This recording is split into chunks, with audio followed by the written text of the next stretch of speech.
Stories of the Infinite Yes is a collection of first-hand accounts made by participants of the Infinite Yes, or interviews with individuals who have been doing this work ongoing. I am so excited to walk back through the memoirs of the Infinite Yes here with all of you. Thank you for joining us. I'm Sydney, and these are Stories of the Infinite Yes. And today we have with us Katja Grace. I'll let you start by sharing about your first journey. Actually, it's really amazing to think that that journey was my first journey and that I really had very little, on-ramp to know what I was getting into.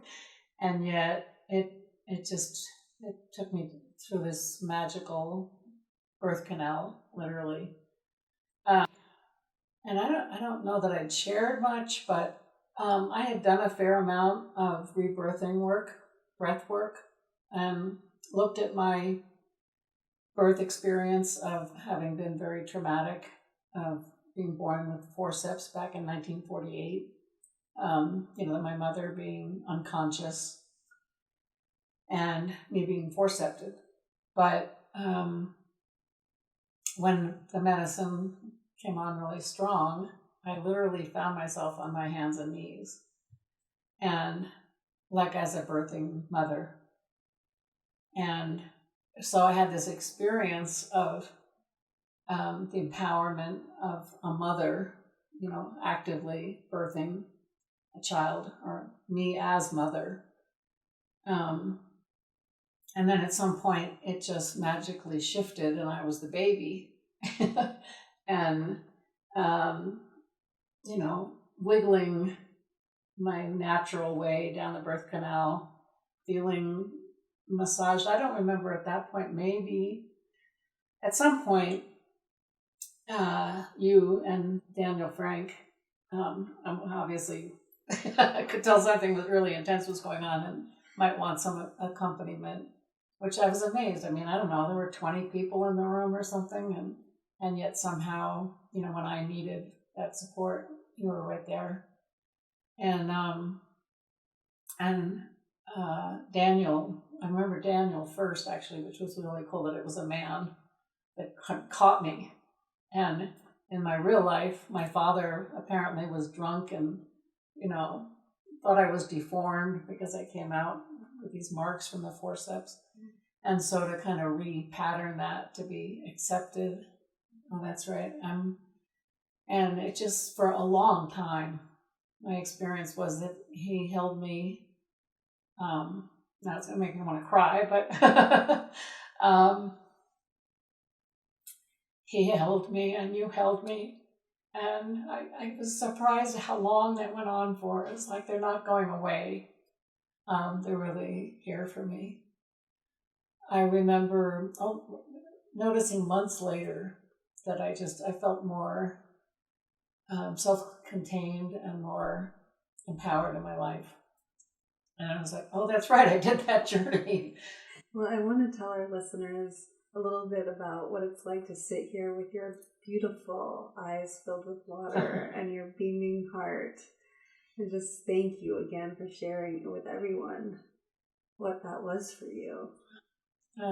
It's just amazing how it was like my subconscious, somehow the combination of the medicine taking my subconscious and my body, what it needed to go through. Yeah. What I really mostly want to share about are my two most amazing ceremonies, which was the very first one and this very most recent one. Okay, great. So Katja was with us last week for our monthly Infinite Yes gathering and drove 22 hours over 2 days to get here, even though she planned for 3. And it was another great journey, right? Yeah. I had 1 or 2 previous ceremonies where basically I just go into my own deep, deep, deep space in one of the magical places in this home or the other home where you've led the journeys. And I was reflecting on how each space, it's like one of the last times I remember was being down in the basement room, and it's like down into the subconscious. And another time I was out in the little cabin And I often feel that I actually need to separate myself and just go deeply. And this time I thought there was this great invitation. There were all these beautiful men, and, you know, I stayed social for a while thinking, you know, like maybe this is where I want to stay. And then at some point I just was drawn to this upstairs room. And so I put my eye mask on. And like I said, in Integration Circle, I just felt like I was taken into the experience of who we really are and what's really possible.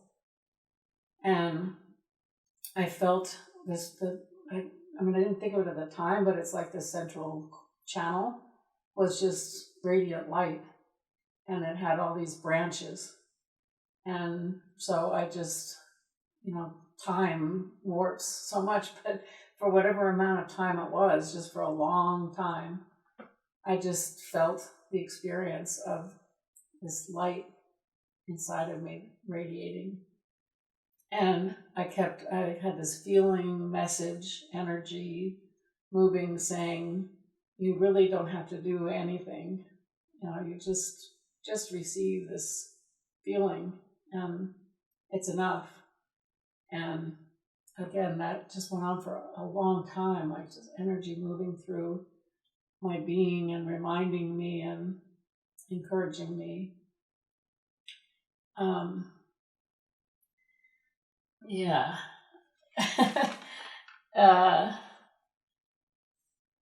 And so the third phase was this